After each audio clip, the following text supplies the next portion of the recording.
กิจกรรมสวดมนต์ความเพียรห้าสามสิ่งพาเพียรครั้งที่25วันที่25พฤษภาคมพุทธศักราช2569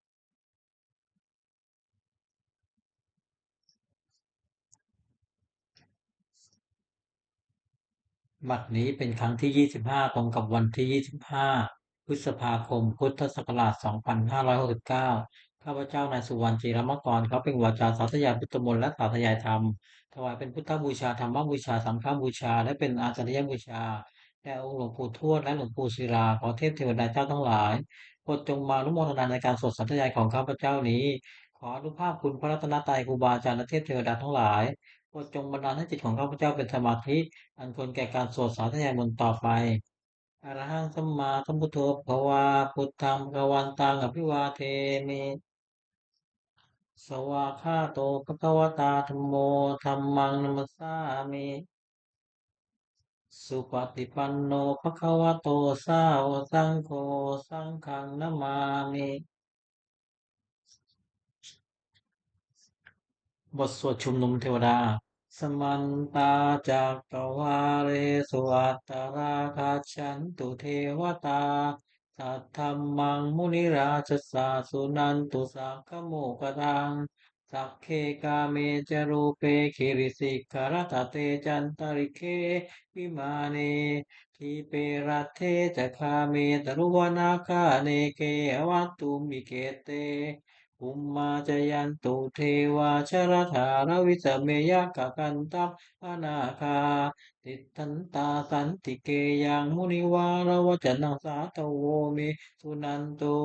ธรรมัสสวนกาโลอายัมปะทันตาธรรมัสสวนกาโลอายัมปะทันตาธรรมัสสวนกาโลอายัมปะทันตาบทสวดนมัสการสิริกถา นะโมตัสสะภะคะวะโตอะระหะโตสัมมาสัมพุทธัสสะนะโมตัสสะภะคะวะโตอะระหะโตสัมมาสัมพุทธัสสะนะโมตัสสะภะคะวะโตอะระหะโตสัมมาสัมพุทธัสสะบทสวดสัจจกริยคาถานาทิเมสรนังอัญญังพุทโธเมสรนังวรังเอเตนะสาจวาเชนะโสติเมหุตุสัพพะทานาทิเมสรนังอัญญังธัมโมเม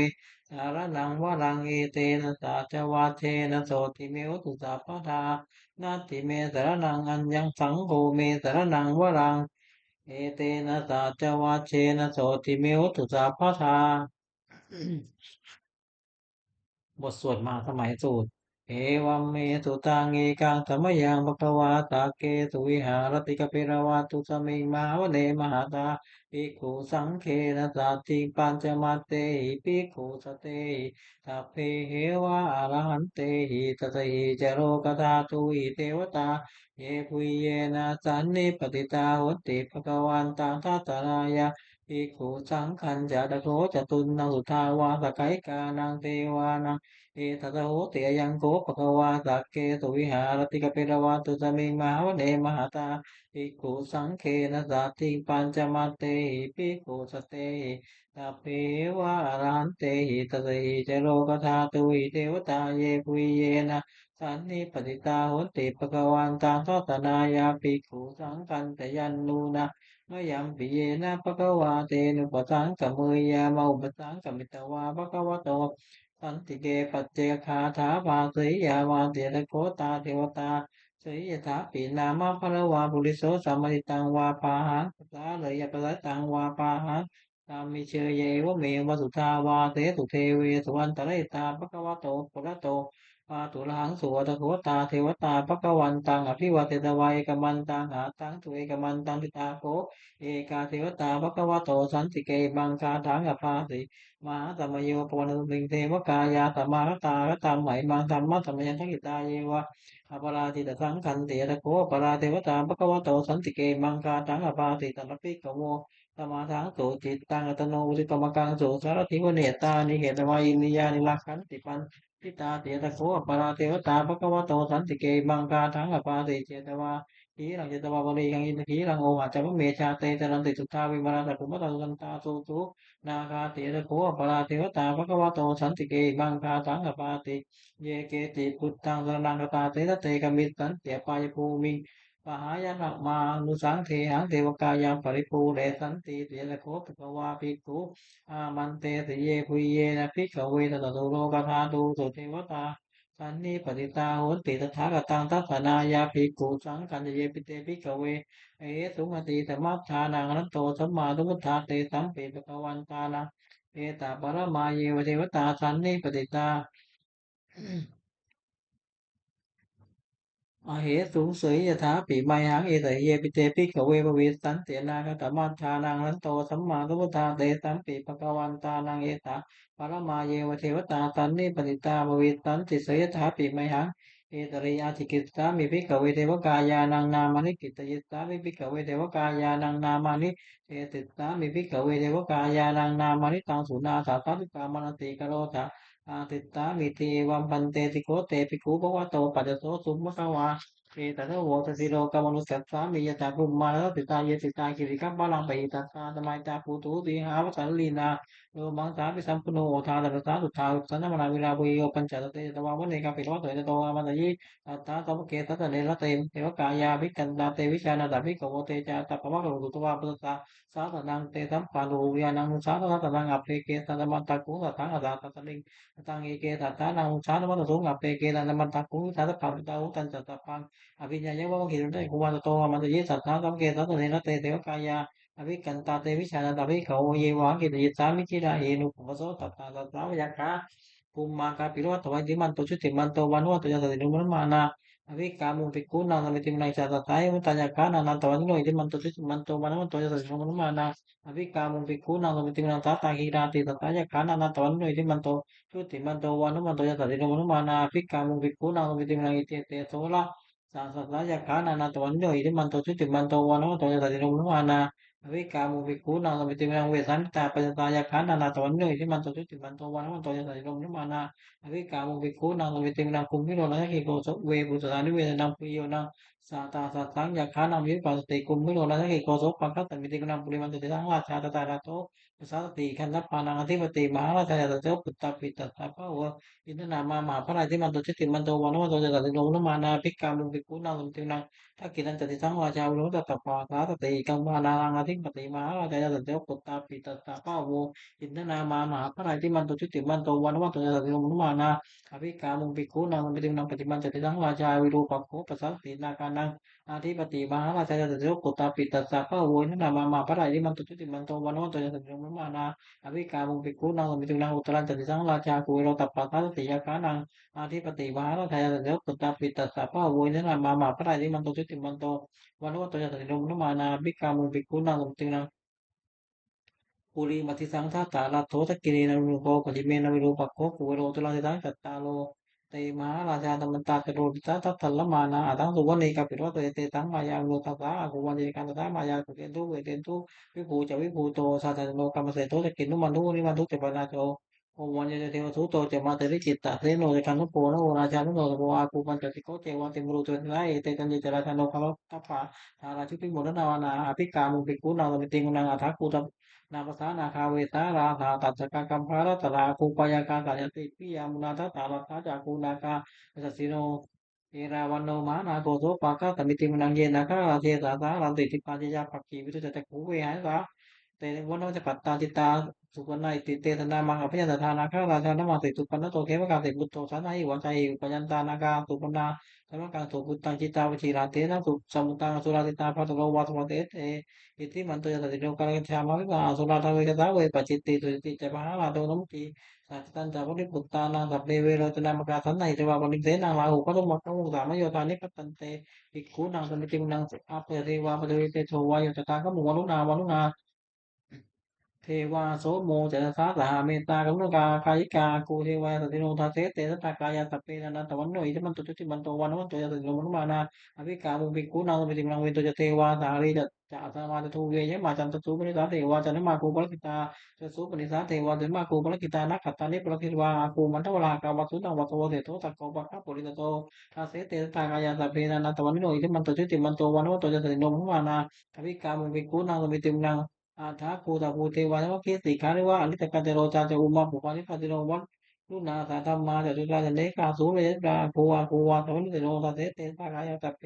นานาตวันนิโรอิทิมันโตชุติมันโตวันวันโตจะสติโนมุนมานาภิกขามุปิปุนาสมิติมังสมานามหาตมานามนุสาวรุสุตมากิตาปัตุกาภูมโนปุสกาอาภาภูวรโยเทวาเยตโนเทวาติโนปะละกามะปะละกากูเทวาสติโนตาเสเตสกายาตเปนานาตวันนิโรอิทิมันโตชุติมันโตวันวันโตจะสติโนมุนมานาภิกขามุปิปุนาสมิติ สุกากรุมารุณาภูเวกนตาสาโอทัตกายหะปาโมกาภูเทวาวิจักขณาตตามตาอารักชามิสกาสติโนทัจยังอาภาวุจโนโยตาวัสติอาเสเตทากายาตาเปดานาตวันนิโนอิมันโตจุติมันโตวันโนโตสติโนนุมานาภิกามุภิกุณาสมิติวินังเขมิยาริตายามากตกาสติโนสัมพิตการามเสตาโชตินามาจตวานิมา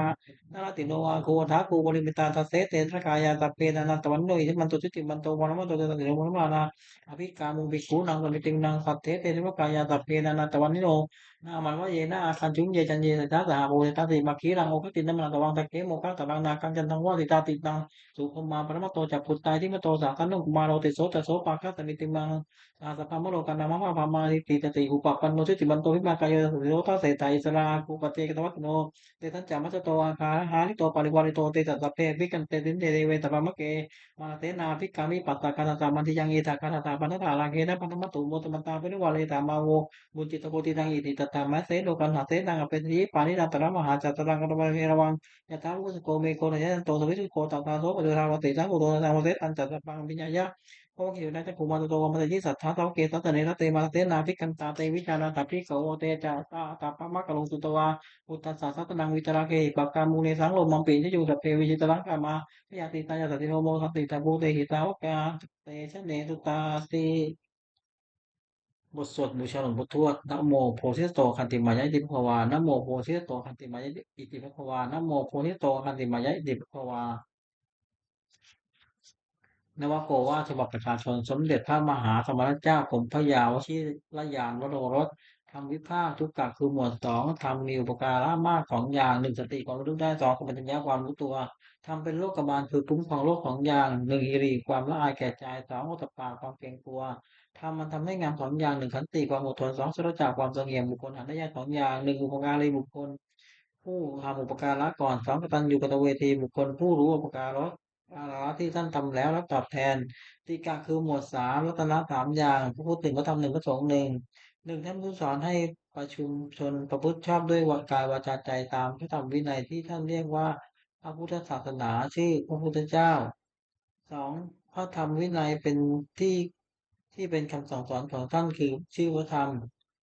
สามหมู่ชนให้ฟังคำสั่งสอนของท่านแล้วปฏิบัติชอบตามธรรมวินัยเพื่อพระชื่อพระสงฆ์ คุณของรัตนะสามอย่างพระพุทธเจ้ารู้ดีรู้ชอบด้วยพระองค์เองก่อนแล้วสอนให้ผู้อื่นรู้ตามด้วยพระธรรมย่อมรักษาผู้ปฏิบัติให้ไม่ตกไปที่ชื่อว่าพระสงฆ์ปฏิบัติชอบตามคำสั่งสอนของพระพุทธเจ้าแล้วสอนผู้อื่นให้กระทำตามด้วยอาการที่พระพุทธเจ้าทรงสั่งสอนสามอย่างหนึ่งทรงสั่งสอนเพื่อจะให้ผู้ฟังรู้ยิ่งเห็นจริงในธรรมที่ควรรู้ควรเห็นสอง ทรงสั่งสอนมีเหตุที่ผู้ฟังอาจตองตามให้เห็นจริงได้สามทรงสั่งสอนเป็นอัศจรรย์คือผู้ปฏิบัติตามย่อมได้ประโยชน์โดยสมควรแก่ความปฏิบัติโอวาทของพระพุทธเจ้าสามอย่างหนึ่งไม่ใช่การทุจริตคือประพฤติชั่วด้วยกายวาจาใจสองประกอบทุจริตคือประพฤติชั่ว สองประกอบสุจริตคือผู้ชอบด้วยกายวาจาใจสามทำใจของตนให้หมดจากเครื่องเศร้าหมองใจมีโรคโกรธหลงเป็นต้นทุจริตสามอย่างหนึ่งผู้ชั่วในกายเรียกกายทุจริตสองผู้ชั่วในวาจาเรียกวจีทุจริตสามผู้ชั่วด้วยใจเรียกมโนทุจริตการทุจริตสามอย่างหนึ่งฆ่าสัตว์หนึ่งลักชั่วหนึ่งผู้ผิดในกามหนึ่งวจีทุจริตสี่อย่างพูดเท็จพูดปดพูดเป็นหนึ่งพูดส่อเสียดหนึ่งพูดหยาบหนึ่งพูดเพ้อเจ้อหนึ่ง มโนทุจริตสามอย่างโลภอยากได้ของเขาหนึ่งพยาบาทมองร้ายเขาหนึ่งเห็นผิดจากครองธรรมหนึ่งทุจริตสามอย่างนี้เป็นกิจไม่ควรทำควรจะละเสียสุจริตสามอย่างหนึ่งผู้ชอบด้วยกายเรียกกายสุจริตสองผู้ชอบด้วยวาจาเรียกวจีสุจริตสามผู้ชอบด้วยใจเรียกมโนสุจริตกายสุจริตสามอย่างหนึ่งเว้นจากฆ่าสัตว์เว้นจากฆ่าสัตว์หนึ่งเว้นจากล้อชอบลักช่อหนึ่งเว้นจากผู้ผิดในกรรมหนึ่ง วจีสุจริตสี่อย่างเว้นจากพูดเท็จหนึ่งเว้นจากพูดส่อเสียดหนึ่งเว้นจากพูดคำหยาบหนึ่งเว้นจากพูดเพ้อเจ้อหนึ่งมโนสุจริตสามอย่างไม่โลภอยากได้ของเขาหนึ่งไม่ปฏิบัติมองร้ายเขาหนึ่งเห็นชอบตามของธรรมหนึ่งสุจริตสุจริตสามอย่างนี้เป็นกิจควรทำควรประพฤติอกุศลมูลสามอย่างรากเหง้าของอกุศลเรียกกุศลมูลมีสามอย่างคือโลภะอยากได้หนึ่งโทสะคิดประทุษร้ายเขาหนึ่งโมหะหนึ่งหลงไม่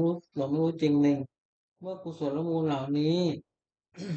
โลภะโทสะโมหะก็ดีมีอยู่แล้วอกุศลอื่นที่ยังไม่เกิดก็เกิดขึ้นได้เกิดแล้วก็เจริญมากขึ้นเหตุนั้นควรจะละเสียกุศลมูลสามอย่างหนึ่งรากเหง้าของกุศลเรียกกุศลมูลมีสามอย่างคือโลภะไม่อยากได้หนึ่งอโทสะไม่คิดประทุษร้ายเขาหนึ่งโมหะไม่หลงหนึ่งถ้ากุศลมูลเหล่านี้อโลภาโทสะโมหะก็ดีมีอยู่แล้วกุศลอื่นที่ยังไม่เกิด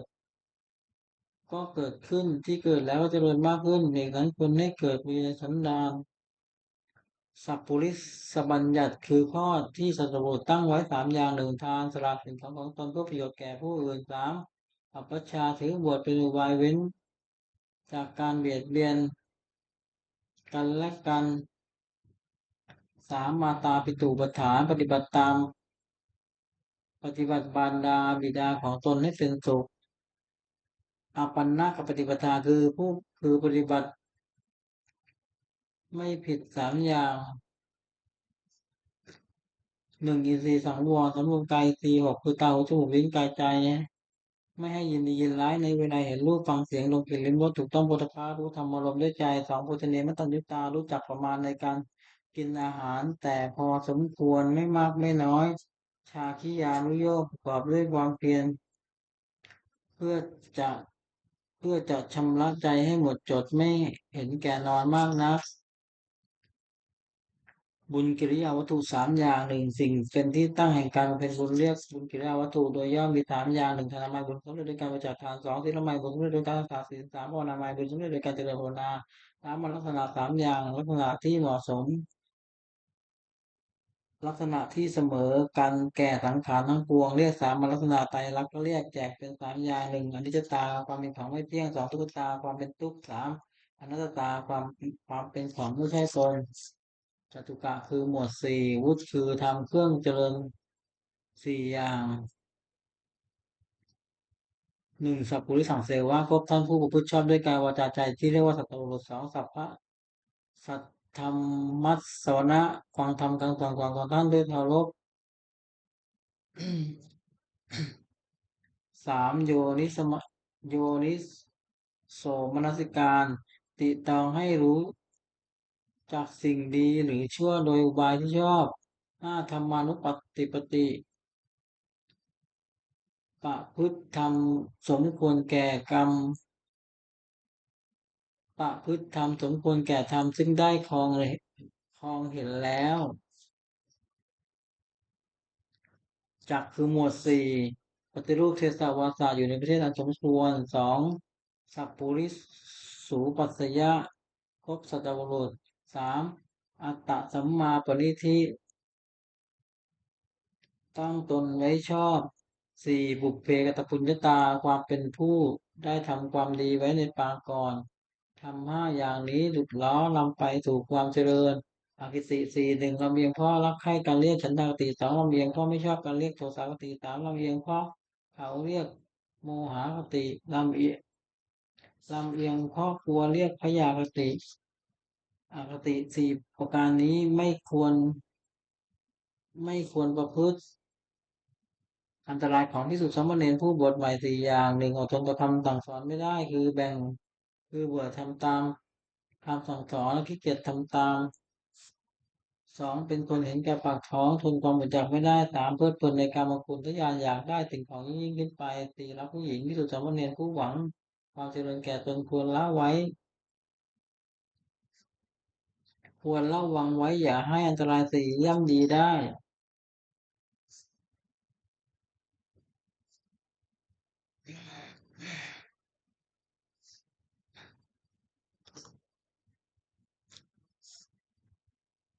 ประทานคือความเพียรสี่อย่างสังวรประทาน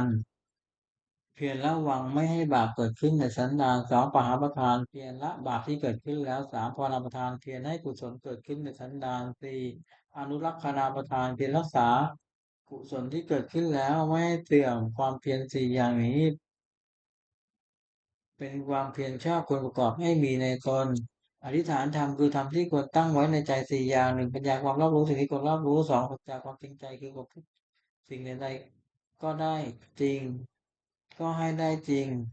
สามจากค่าสละสิ่งของที่เป็นค่าศึกแห่งความจริงใจสามสี่อุปสมะสงบใจจากสิ่งที่เป็นค่าศึกแก่ความสงบ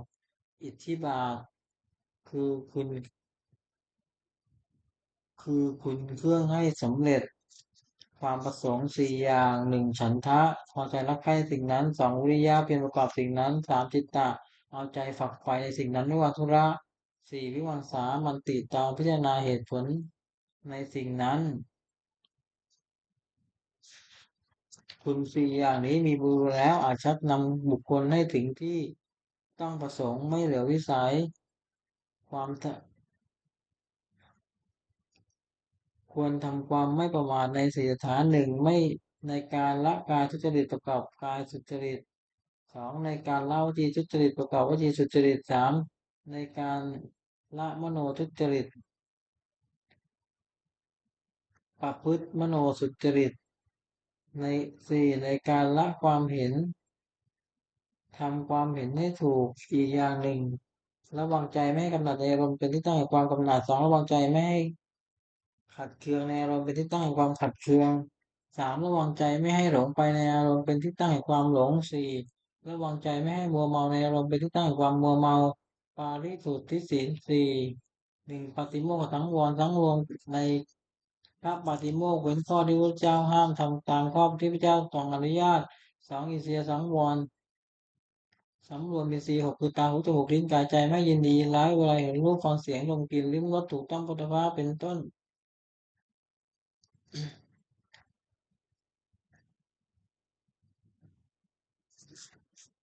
ถูกต้องโผฏฐัพพะรู้ธรรมารมณ์ด้วยใจสามอาชีวะปริสุทธิเลี้ยงชีวิตโดยทางที่ชอบไม่หลอกลวงเขาเลี้ยงชีวิตสี่ปัจจยปัจเจเวขณะพิจารณาเสียก่อนจึงบริโภคปัจจัยสี่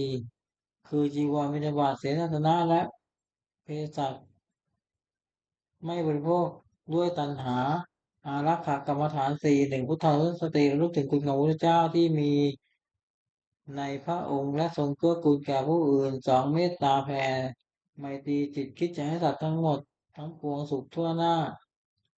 สามอสุภะพิจารณาร่างกายตนและผู้อื่นให้เห็นเป็นไม่งามห้ามนสตินึกถึงความตายอันจะมีแก่ตน กรรมฐานสี่อย่างนี้ควรเจริญเป็นนิจพรหมวิหารสี่หนึ่งเมตตาความรักใคร่ปรารถนาจะให้สุขสองกรุณาความสงสารคิดจะช่วยให้พ้นทุกข์สามมุทิตาความพอดียินดีเมื่อผู้อื่นได้ดีสี่อุเบกขาความวางเฉยไม่ดีใจไม่เสียใจเมื่อผู้อื่นถึงความวิบัติห้าอย่างนี้เป็นเครื่องสี่อย่างนี้เป็นเครื่องอยู่ของท่านผู้ใหญ่ อติสติปัฏฐานสี่กายานุปัสหนึ่งกายานุปัสสนาสองเวทนานุปัสสนาสามจิตานุปัสสนาสี่ธรรมานุปัสสนาสติกำหนดพิจารณากายเป็นอารมณ์ว่ากายนี้สักว่ากายไม่ใช่สัตว์บุคคลตัวตนเราเขาเรียกกายานุปัสสนาสติกำหนดพิจารณาเวทนาคือสุขทุกข์และไม่ทุกข์ไม่สุขเป็นอารมณ์เวทนานี้ก็สักว่าเวทนาไม่ใช่สัตว์บุคคลตัวตนเราเขา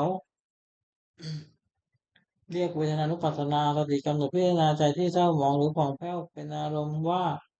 จนนี้เกิดใจนี้สักว่าใจไม่ใช่สัตว์บุคคลตัวตนเราเขาเรียกจิตตานุปัสสนาสติกำหนดพิจารณา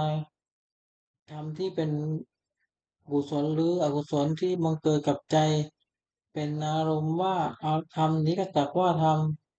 ไม่ใช่สัตว์บุคคลตัวตนเราเขาเรียกธรรมานุปัสสนาธาตุกรรมฐานสี่คือธาตุสี่ธาตุดินหนึ่งเรียกปฐวีธาตุธาตุน้ำเรียกอาโปธาตุธาตุไฟเรียกเตโชธาตุธาตุลมเรียกวายโยธาตุธาตุในเวทนาเข้มแข็งธาตุนั้นเป็นปฐวีธาตุนั้นเป็นปฐวีธาตุปฐวีธาตุนั้นเป็นที่ภายในคือผมขนเล็บฟันหนังเนื้อเอ็นกระดูกเยื่อในกระดูกม้ามหัวใจตับพังผืดไตปอดไส้ใหญ่ไส้น้อยอาหารใหม่อาหารเก่าธาตุเนี้นะอาบธาตุนั้นเป็นอาโปธาตุอาโปธาตุนั้นที่เก็บเป็นภายในคือดีเสลดหนองเลือดเหงื่อมันข้นน้ำตาเบลมันน้ำลายน้ำมูกไขข้อมูดธาตุอันมีลักษณะร้อนธาตุนั้นเป็นเตโชธาตุเตโชธาตุนั้นที่เป็นภายในคือไฟยังกายให้อบอุ่นไฟยังกายให้ทุกตัวไฟยังกายให้กะไฟจะเป็นไฟที่ยังกายให้กระวนกระวายไฟที่เผาอาหารให้ย่อย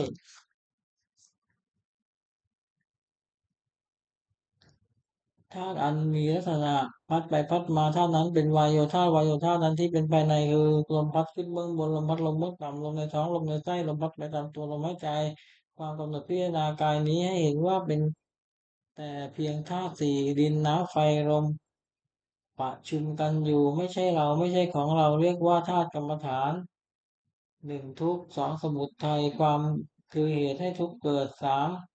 นิโรธคือความดับทุกข์สี่มรรคคือข้อปฏิบัติให้ถึงความดับทุกข์ความไม่สบายกายไม่สบายใจได้ชื่อว่าทุกข์เพราะเป็นของทนได้ยากตัณหาคือความทะยานอยากได้ชื่อว่าสมุทัยเพราะเป็นเหตุให้ทุกชนิดตัณหานั้นมีประเภทสามคือตัณหาความอยากในอารมณ์ ที่น่ารักใครเรียกว่ากามตัณหาอย่างหนึ่งตัณหาความอยากเป็นโน่นเป็นนี่เรียกเพราะว่าตัณหาอย่างหนึ่งตัณหาความอยากไม่เป็นโน่นไม่เป็นนี่เรียกวิภวตัณหาอย่างหนึ่งความดับตัณหาได้สิ้นเชิงทุกข์ต้องดับไปหมดได้ชื่อว่านิโรธเพราะเป็นความดับทุกข์ปัญญาอันเห็นชอบว่าสิ่งนี้ทุกสิ่งนี้เหตุให้เกิดทุกข์สิ่งนี้ทางให้ถึงความดับทุกข์ได้ชื่อว่ามรรค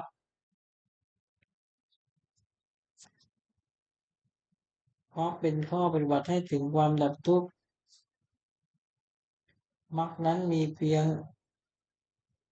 มรรคนั้นมีองค์8 ประการคือพบปัญหาอันชอบสองดำริชอบเจรจาชอบหนึ่งทำการงานชอบหนึ่งเลี้ยงชีวิตชอบหนึ่งทำความสะอาดชอบหนึ่ง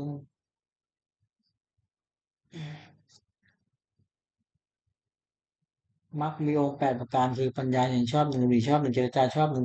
ทำการงานชอบหนึ่งเลี้ยงชีวิตชอบหนึ่งทำความเป็นชอบหนึ่งตั้งสติชอบหนึ่งตั้งใจชอบหนึ่งปัญจกะคือหมวดห้าอนันตริยกรรมห้ามาตุฆาตฆ่ามารดาปิตุฆาตฆ่าบิดาแล้วก็ฆ่าพระอรหันต์สี่โลติวาททำร้ายพระพุทธเจ้าจนถึงไปจนถึงยังพระโลหิตให้ห่อขึ้นไปห้าสังฆเพศยังส่งให้แตกจากกันทำห้าอย่างนี้เป็นบาปอันหนักที่สุดห้าสวรรค์ห้านิพพานตั้งอยู่ในฐานปราชิกของผู้ถือผู้ถือพระพุทธศาสนาห้ามไม่ให้ทำเป็นเด็ดขาดอภินหาปัจจเวกห้าหนึ่งควรความหนึ่งควรพิจารณาทุกคนว่าเรามีความแก่เป็นธรรมดาไม่ควร ไม่ล่วงพ้นความตายไปได้สองคุณพิจารณาทุกคนว่าเรามีความเจ็บเป็นธรรมดาไม่ล่วงพ้นความเจ็บไปได้สามมักเชิญพิจารณาว่าเรามีความตายเป็นธรรมดาไม่ล่วงพ้นความตายไปได้สี่ควรพิจารณาทุกคนว่าเราจะต้องพัดพรากจากของรักของชอบใจทั้งสิ้นห้าควรพิจารณาทุกคนว่าเรามีกรรมการมีกรรมเป็นของตัวเราทำดีจักได้ดีทำชั่วจักได้ชั่ว เวสารัชชกรธรรมคือทำให้ความกล้าหาญ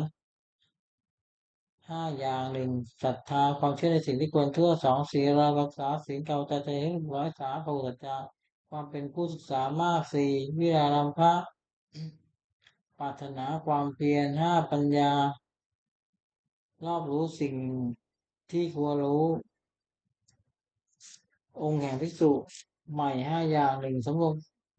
วจปฏิโมกข์เว้นข้อที่พระพุทธเจ้าห้ามทำตามที่พระพุทธเจ้าอนุญาต2สำรวจอินทรีย์คือระหว่างตาหูจมูกลิ้นกายใจมิให้ยินดียินร้ายและครอบงำได้ในเวลาที่เห็นรูปด้วยในตาเป็นต้น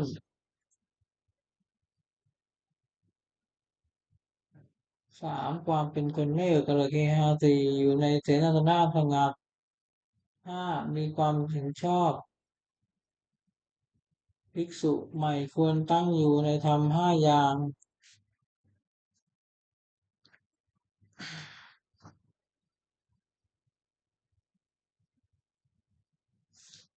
องค์แห่งธรรมทึกคือนักเทศน์5 อย่าง1แสดงธรรมไปโดยลำดับไม่ตัดรัดให้ขาดความอ้างเหตุผลแนะนำให้ผู้ฟังเข้าใจตั้งจิตเมตตาปรารถนาให้เป็นประโยชน์แก่ผู้ฟังไม่แสดงธรรมเพราะเห็นแก่ลาภไม่แสดงธรรมกระทบคนกระทบตนและผู้อื่นถือว่าไม่ยกตนเสียดสีผู้อื่นภิกษุผู้ใดได้ธรรมถึกพึงตั้งองค์5 อย่างนี้ไว้ในตนธรรมสวนานิสงส์คืออานิสงส์แห่งการฟังธรรม5 อย่างผู้ฟังย่อมได้ฟังสิ่งที่ยังไม่เคยฟังสิ่งที่ได้เคยฟังแล้วแต่อาจไม่เข้าใจชัดย่อม เข้าใจสิ่งนั้นชัดบรรเทาความสงสัยเสียได้ทำความเห็นให้ถูกต้องได้สี่จิตของผู้ฟังไม่ฟังย่อมผ่องใสพระคือทำเป็นกำลัง5 อย่างศรัทธาความเชื่อ2เรียกความเพียรสติความรู้ได้สมาธิความตั้งใจมั่นปัญญาความรอบรู้อินทรีย์เขาเรียกเพราะเป็นใหญ่ในจิตของตนนิวรณ์ทำมันเป็นทำมันกั้นจิตไม่ให้บรรลุความดีเรียกว่านิวรณ์มี5 อย่างพอใจรักใคร่ในอารมณ์ที่เป็นอยู่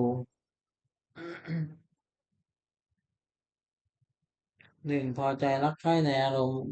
ที่ชอบใจมีรูปเป็นต้นเรียกกามฉันท์ปองร้ายผู้อื่นเรียกพยาบาท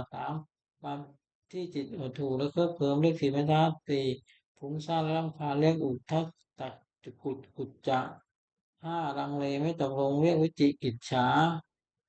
ขันธ์ห้ากายกับใจนี้แบ่งออกเป็น5 กองเรียกว่าขันธ์ห้ารูป2เวทนา3สัญญา4สังขาร5วิญญาณ4คือดินน้ำไฟรวมประชุมกันเป็นกายนี้เรียกรูปความรู้สึก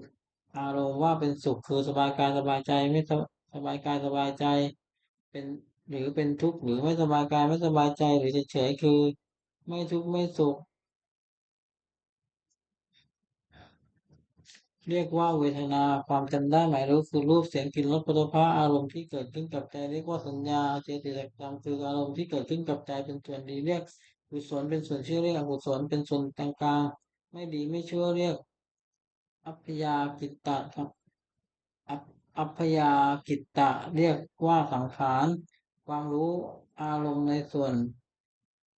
ความรู้อารมณ์ในเวลาเมื่อรูปมากระทบตาเป็นต้นเรียกวิญญาณขันธ์ห้านี้ย่นเรียกว่านามรูปเวทนาสัญญาสังขารวิญญาณลดเข้าร่วมเป็นนามเป็นญาณรวมเข้าเป็นนามรูปเป็นรูปคงเป็นรูปฉักกะคือหมวด6คารวะ6 อย่างความเอื้อเฟื้อในพระพุทธเจ้าในพระธรรมในพระสงฆ์ในการศึกษาในความไม่ประมาทในปฏิบัติฐาน